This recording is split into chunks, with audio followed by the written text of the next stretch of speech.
चॅनलवरती आपल्या सर्वांचं स्वागत।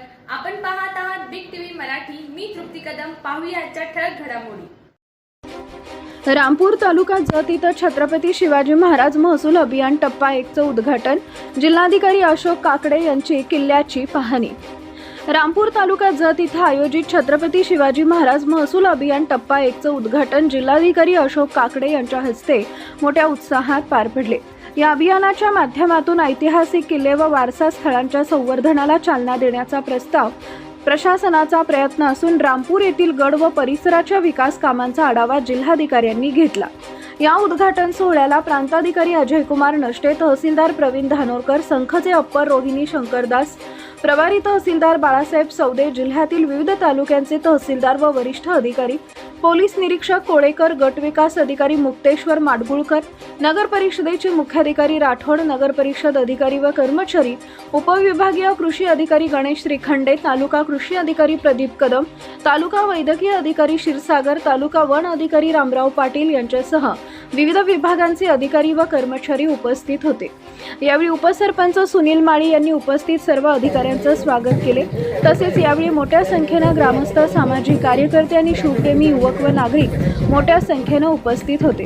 जिल्हाधिकारी अशोक काकडे यांनी रामपूर येथील ऐतिहासिक गडाची सखोल पाहणी केली। गड परिसरात सुरू असलेल्या व पूर्ण झालेल्या विकास कामांचा त्यांनी आढावा घेतला। किल्ल्याच्या मध्यभागी असलेल्या 12व्या शतकातील हेमाडपंथी शिव मंदिरात त्यांनी दर्शन घेतलं व पुरातन वास्तूंच्या जतन संवर्धनासाठी आवश्यक सूचना प्रशासनाला दिल्या। किल्ल्याच्या सभोवताली उभारण्यात आलेल्या भिंती संरक्षणवर जाऊन त्यांनी प्रत्यक्ष पाहणी केली व कामाच्या गुणवत्तेबाबत समज माहिती घेतली। रामपूर येथील जिल्हा परिषद शाळेच्या विद्यार्थ्यांनी जिल्हाधिकारी अशोक काकडे यांचं लेझिम नृत्य करून भव्य स्वागत केले।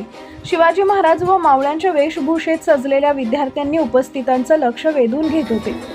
यावेळी गट शिक्षण अधिकारी राम खरकांडे, विस्तार अधिकारी अन्सारी शेख, शिक्षक वर्ग तसेच विद्यार्थी मोठ्या संख्येने उपस्थित होते। विद्यार्थ्यांच्या सांस्कृतिक कार्यक्रमाचं जिल्हाधिकाऱ्यांनी विशेष कौतुक केले व शिक्षकांचंही अभिनंदन केले। छत्रपती शिवाजी महाराज महसूल अभियान अंतर्गत ऐतिहासिक वारसा स्थळांचं संवर्धन, महसूल प्रशासनाच्या माध्यमातून जनतेपर्यंत सेवा पोहोचवणे तसेच ग्रामीण भागातील विकास कामांना गती देण्याचा प्रशासनाचा प्रयत्न असल्याचं जिल्हाधिकारी अशोक काकडे यांनी यावेळी सांगितले।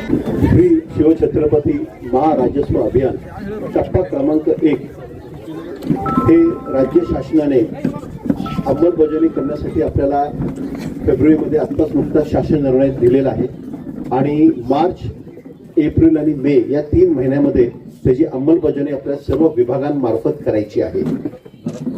सांगली जिल्ह्याचं जे महाराजस्व अभियान आहे त्याचं उद्घाटन आज जतच्या या रामपूर किल्ल्यावरून झाल्याचं मी आज अधिकृतरित्या घोषित करतो। मला हा खरंच आनंदाचा क्षण आहे की जत तालुक्यामध्ये आपण याची अधिकृत घोषणा करत आहोत। या भूमीला देवभूमी असं म्हटलं गेलेलं आहे आणि त्याच्यामुळे इथं जे काय आपण संकल्प करतो ते सर्व तडीच जातात, यशस्वी होतात हेच नक्की आहे। त्या अनुषंगाने आपल्याला 15 उपक्रम घ्यायचे आहेत जे लोकाभिमुख आहेत, जे शेतकरी अभिमुख आहेत आणि महिला त्याचबरोबर जे वंचित घटक आहेत त्यांनाही मदत करणारे ते उपक्रम आहेत। मी या निमित्ताने जत तालुक्यातील सर्व अधिकारी, जत तालुक्यातील सर्व ग्रामस्थ आणि तसेच सर्व सांगलीकरांना विनंती करतो की या अभियानामध्ये आपण स्वतःहून लाभ घ्यावा। सर्व सरपंचांनी त्यांच्या गावामध्ये जातीचे दाखले असो, उत्पन्नाचे दाखले असो, सातबाऱ्याच्या नोंदी असो, फेरफार असो, वारस नोंदी असो, बांधण रस्ते असो, सगळी कामं अतिशय व्यवस्थितपणे पूर्ण होतील या दृष्टिकोनातून थोडंसं तहसीलदार तालुका स्तरावर किंवा गाव स्तरावर तलाठी, ग्रामसेवक आणि पोलीस पाटील यांच्याबरोबर समन्वय साधावा आणि जे काय तुमची प्रलंबित राहिलेली कामं आहेत ती पूर्ण करून घ्यावी। मला आज या निमित्ताने आपल्याला सांगावंसं वाटतं की जत तालुका हा अनेक वर्षांच्या परिश्रमानंतर, अनेक आंदोलनांच्या पार्श्वभूमीवर आणि अनेकांच्या मागणी खातर हा आज बागायत झालेला आहे। 20 वर्षांपूर्वीचा संघर्ष मला आजही आठवतो। म्हणजे टँकर भरायला आपल्याला स्थळ नव्हतं अशी अवस्था होती। कुठेही आलं तेव्हा सगळं कोरडं माळरान असायचं। 2003, 2004 आणि 2005 त्यामुळे त्याचं रूपांतर आज जे झालेलं आहे त्यातून नंदनवन फुलवण्याची जबाबदारी आपली आहे. ज्यांनी ज्यांनी याच्यासाठी घाम गाळलेला आहे, ज्याला आपण मराठीत म्हणतो रक्ताचं पाणी केलेलं आहे,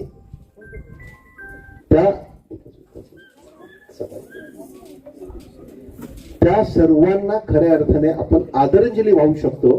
ते लोकाभिमुख होऊन लोकांची कामं करून त्यांना हे आनंदाचा असं हे जिल्हा वाटला पाहिजे, आनंदाचा तालुका वाटला पाहिजे. आणि खरंच आलेल्या या पाण्यामुळे जे काही शेतात जे ऐश्वर्य संपन्नता आलेली आहे ते ऐश्वर्य संपन्नाच्या घरामध्ये दिसली पाहिजे, त्यांच्या मुलांच्या शिक्षणात दिसली पाहिजे. आणि सगळ्यात महत्वाचं म्हणजे स्त्रियांच्या परिस्थितीत आमूलाग्र बदल झाला पाहिजे, स्त्रियांच्या सन्मानामध्ये आपल्याला ते रूपांतरित करता आलं पाहिजे. त्याच्यामुळे खऱ्या अर्थाने हा जत तालुका खऱ्या अर्थाने देवभूमी आहे. मला खूप आनंद होतो की श्री शिवछत्रपती महाराजस्व अभियान याची जिल्ह्याची सुरुवात आपण जत तालुक्यातून करत आहोत. माझ्या खूप खूप शुभेच्छा. आणि सगळ्यांना एवढंच विनंती आहे की तुमचा तालुका आणि रामपूर किल्ल्यावर आपण त्याचं उद्घाटन केलेलं आहे, हे विशेष महत्वाचं आहे. त्यासाठी रामपूरचे सर्व सरपंच ग्रामस्थ यांचंही मी अभिनंदन करतो. आणि मला असं म्हणायचं वाटतं की मे महिन्यामध्ये जेव्हा याचं मूल्यमापन होईल तेव्हा संपूर्ण देशात जत तालुका पहिल्या 3 मध्ये आला पाहिजे. हा वेळा आज आपण उचलूया आणि रामपूर किल्ल्यावरच्या प्रभू शंकराला आपण तशीच प्रार्थना करू की ते त्यांनी आपल्याला बळ द्यावं. धन्यवाद. जय हिंद, जय महाराष्ट्र. आणि आता कामाला सुरुवात करूया. धन्यवाद. या किल्ल्याचा सुद्धा आपण विकास आराखडा तयार करत आहोत आणि त्याच्यामुळे तुमच्या इथे जे किल्लेप्रेमी आहेत, जे शिवप्रेमी आहेत, ज्यांना जत शहराबद्दल किंवा तालुक्याबद्दल खूप आत्मीयता आहे, मला असं वाटतं की हे खूप चांगलं असं मध्यवर्ती केंद्र होईल की जिथून आपल्याला एका चांगल्या जत तालुक्याच्या विकासासाठी कामं करता येते.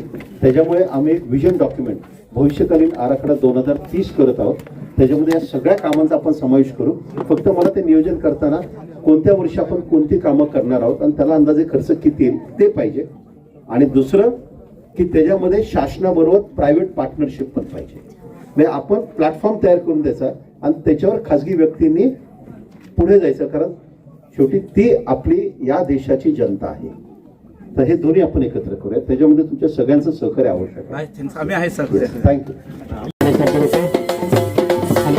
आपल्या मुलांचं कौतुक करण्यासाठी या ठिकाणी मुलांच्या मध्ये सामील झाले. त्यांचं मराठवाड्यात आपल्यासाठी स्वागत सुस्वागत आहे.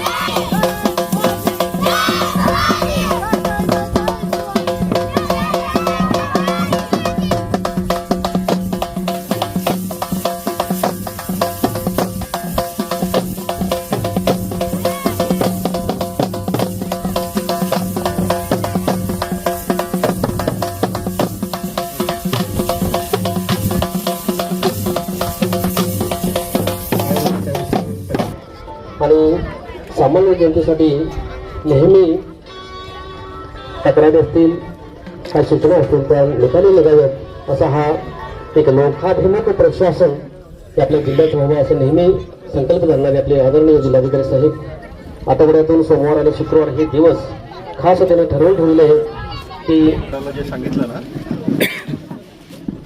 साहेब यात पण आहे. असू दे पुढे